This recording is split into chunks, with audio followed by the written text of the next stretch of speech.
Okay, we left off 169.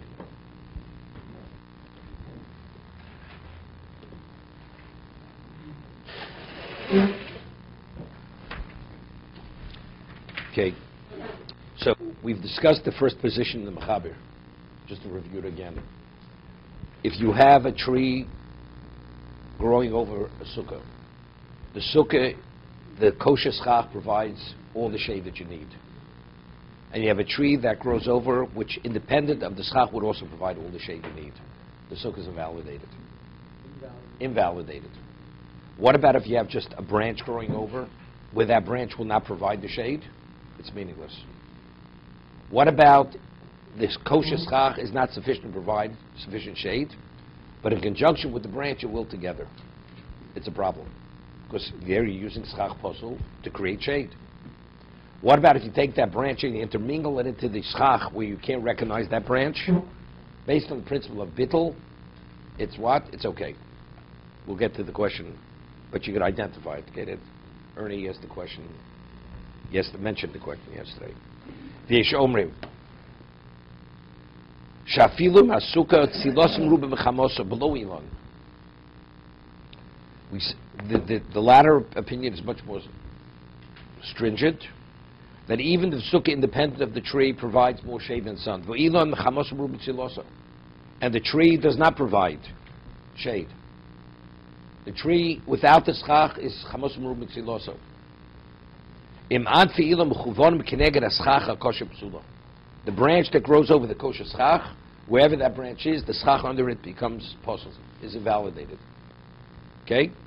Bein she'ilon kodam, bein she'asukkah kodma. Whether the ilon was there first, he built the sukkah under the branch, or initially the sukkah was a kosher sukkah, now the branch extends itself over the sukkah. Either way, the branch that's over the schach which is under that branch is posel. It invalidates it. Why? Because the branches of the tree are aligned with the schach kosher, and that invalidates it. Okay? Okay, let's see the Mishna Berura on the second opinion. Vayeishev omrim. Vav. B'chuvanim kineged schach kosher psula. The second opinion is of the opinion, whatever is directly under the tree, it's as if it doesn't exist.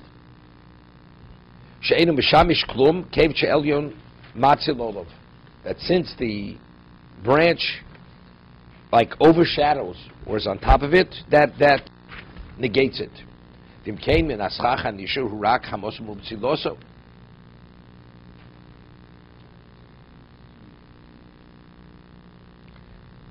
"V'maschach shel ilon ein yochel litztarif." Af sheyeh al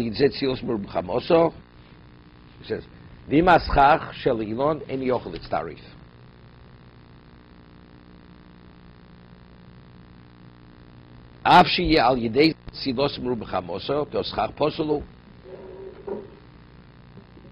So the question is, but let us allow that to attribute to the shade. But it's if the schach, the kosher schach became schach posel, it's posel, right? You can't make it kosher.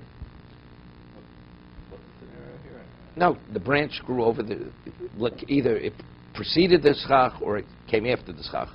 The branch that grows over the schach kosher invalidates the schach. So the schach kosher becomes schach posel, right? What's bothering me is, he says, as a result of that, the imkein maschacha nishu rak chamosum ruba v'tziloso. Let's say the branch goes over 3 inches of the sukkah, right? 3 inches.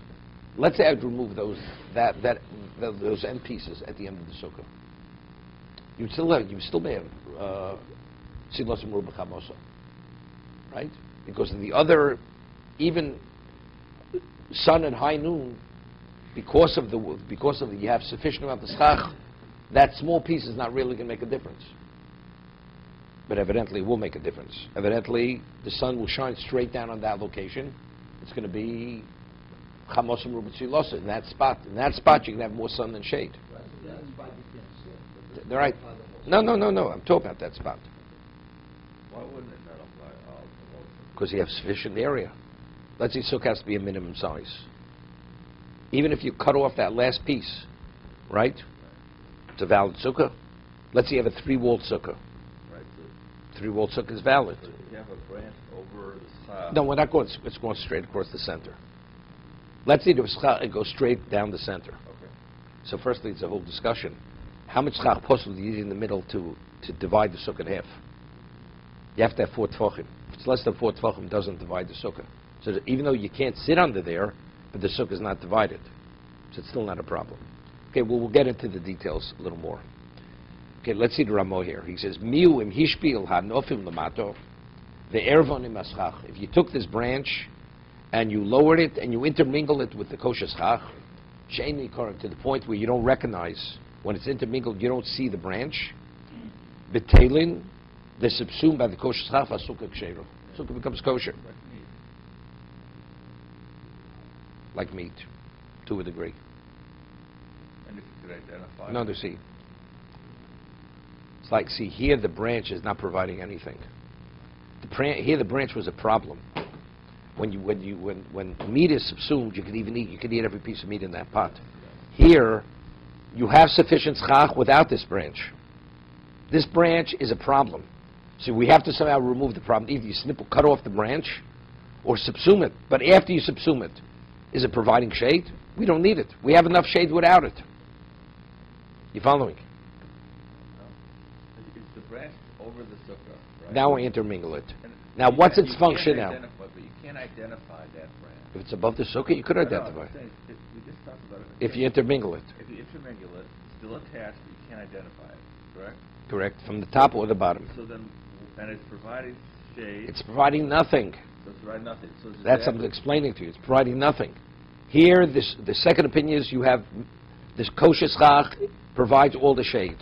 One branch is over part of the schach. Okay. The one branch doesn't provide shade. But because what it's above, it invalidates what's below, so I have to remove it somehow to revalidate the schach kosher, to reinstate the schach kosher. That's what I need over here. Correct? So you do one or two ways. Either you cut the branch off. Let's say I cut the branch off. Remove it totally. That's one way to do it. The other way is by intermingle it, it doesn't exist. But even after it doesn't exist, as I said, when you have non-kosher meat mixing into a pot, the non-kosher meat becomes kosher. Here, the branch, we don't need the branch to be kosher. Because we're not using that branch, we don't need to provide shade. I had sufficient shade without it. That branch initially was the problem. But what if it, in a scenario where it did provide the shade? We're not talking about that scenario. We're not talking about that. We're not talking about that. You couldn't identify it. It would not be, definitely, it would be subsumed. It would be subsumed. It would be. That's the first opinion. Right. That's according to the other. That's the first opinion we discussed. That if you have, the first opinion was much more lenient. If you have sufficient schach, even the branch grows above it, doesn't negate what's below it. It's kosher. So there he said, but what about if the kosher schach is not enough to provide shade, and you need the branch to complement the schach to complete it, then it has to be intermingled. So there, not only does it have to be negated, it has to be validated. Right? The non-kosher schach has to be made into kosher schach, because now it's providing shade. The second case, we don't need the branch to provide shade. I have sufficient kosher schach to provide shade. There the branch was a problem. Right? Okay.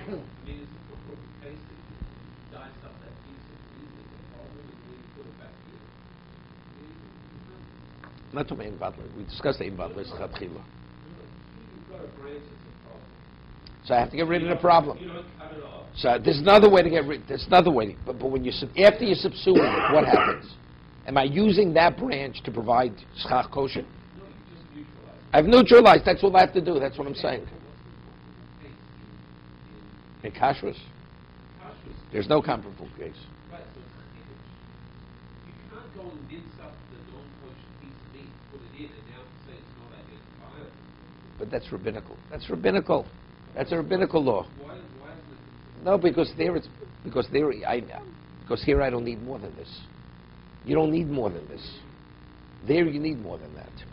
I mean, factually, you will have a case where it's more than neutralized. I mean, the second opinion agrees to the first opinion in the Mechaber. Let's say the kosher schach is not enough to provide shade. So then not only does it have to be negated, it has to be validated. Okay? Okay, if the branches were lowered. Now he's saying, he's discussing, he says, in our case, all it's doing is neutralizing it, shouldn't be a problem. But he says, even if the sukkah itself would not be, you would not have sufficient shade. He says exactly, as the first opinion.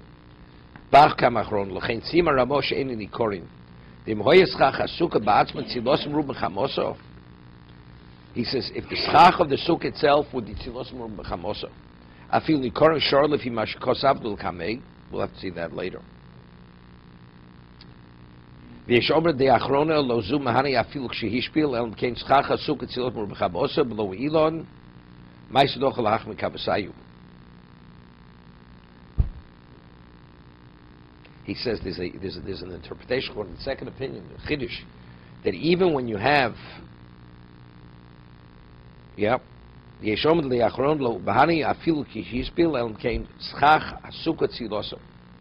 way simply you understand the Mechaber, what about, according to the second opinion, you would have, it would not be Tzilosim Mechamoso. Could you intermingle the branch to create? Wait, so simply the way we understood, yes. No, I'm saying, in the case of the second opinion, I don't have to do more than neutralize it. But what about if I would need more than neutralizing it? You'd say, so there's no argument, right? The second would agree to the first opinion. Okay? But he cites the Yeshomrim, no. That the second opinion is of the opinion that all it does is only neutralize it. Hishpil, intermingling, cannot give it the status of the what? Of kosher schach. So that's no. He says yes. I'm saying no. If he understood what I understood, I'm saying that he would agree. Okay. Let's get back to chulin. Right? We discuss it. There's a question of chulin. When we say something is botel, it's negated, it's subsumed. Let's say you have non-kosher meat. We discussed the famous case, the very famous case, when you make tzitzis. Tzitzis have to be made lishma. The strings, when you twist the various fibers together, you have to have in mind specifically you're doing it for tzitzis. If not, it's not valid. Okay? So let's say you have 1,000 strings that were made properly with the right intent. And one string was not made with that positive intent. And that one string intermingles in 1,000 kosher strings. The mixture, do we say, is it subsumed? Is it batel barov? Then now you can use any one of those strings. So there's a famous position of the Oneg Yom Tov, which is, according to most Rishonim, that you cannot use them. Why? It's 1,000 to 1, right? So he what? It's not identical. So why? He says because bittul, subsuming, can only remove a problem, but it can't infuse the minority with the positive quality which is needed. Lishma is a positive intent. Factually, one of the strings was made is lacking that positive intent. How could the majority establish the one which didn't have the positive, as if it did have the positive intent? If you have a prohibition, not permitted to eat, not kosher, it's a prohibition. So it can negate it, the prohibition doesn't exist. It's neutralized. But where you need more than neutralization, you need it to be infused with something. Majority cannot infuse the minority with the identity of the majority. Okay? But so by kashrus, it's not the case. Because the kashrus do say, bittul barov. Over here, what's my issue? I have a branch. I have a problem. The problem is it's attached. Bittul is, I see it as if it's not attached. So if it's not attached, it's not a problem anymore. So all I have to do is to remove the problem. Once it's removed, so what's providing shade now? Something that grew from the ground which doesn't have the problem. So if that's the case, it can contribute, even if the schach on the sukkah does not provide the majority of the shade. But if it's a majority, it could subsume the minority. So the minority, since it's been neutralized, all the schach that's providing shade is kosher schach. Because what's the non-kosher aspect of it? Attached. None of the schach I see is attached. Right? Therefore, even the second opinion would agree to the first opinion in that case. Then he says, and that's the way he says the Bach and the Achronim explain the second opinion. Second opinion would agree to that. Then he says, however, the others who say no, that the second opinion is machmir, that unless it's silos mur mechamosa, unless you have sufficient shade independent of that branch, even if you intermingle it, it's not sufficient. It's not sufficient. You have, let's say it would be, no, you don't need 51. Let's say you have one branch. But the schach, and that's one branch will make a difference whether there's shade or there's no shade. For the entire sukkah, or a certain part of the sukkah. Right? And now by intermingling it, you'll have enough shade. You'll be able to sit there. Others say, according to second opinion, bittul will not be effective. Will not be effective. So you have to say, why not? Why won't it? It's bittul. The answer is we're not dealing with a regular bittul over here. This is because here really you could identify it, right? You're only intermingling in a way where it's not identifiable. So probably they'll learn like this. Factually, why does it invalidate it? Because you have a non-kosher branch over it. That invalidates what's under it. But if it's not visually seen, it's intermingled, it doesn't mean kosher. But it doesn't negate the kosher schach.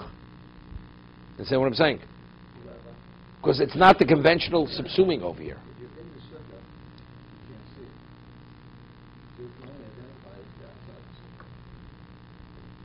That's sufficient. That's sufficient to be a problem. You know, if you eat not kosher, it is a problem. It has to be intermingled from top or bottom. You can't see it in either way. Whether you're outside the sukkah or in the sukkah, it's intermingled in the middle.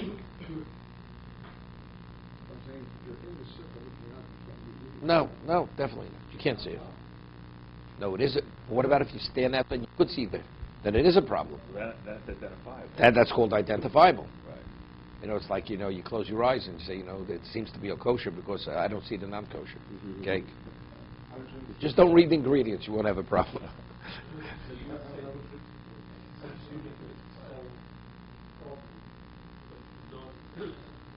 Right. No, if it's right. The minority does not take on the status of the majority if it's something which is positive.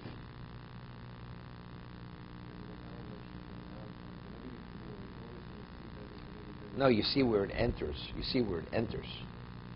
intermingle it from the side, right? So therefore, from the side, so it's intermingled. Doesn't make a difference. So it's, even though you could trace it to the tree, it doesn't mean anything. Okay, let's see the Chovos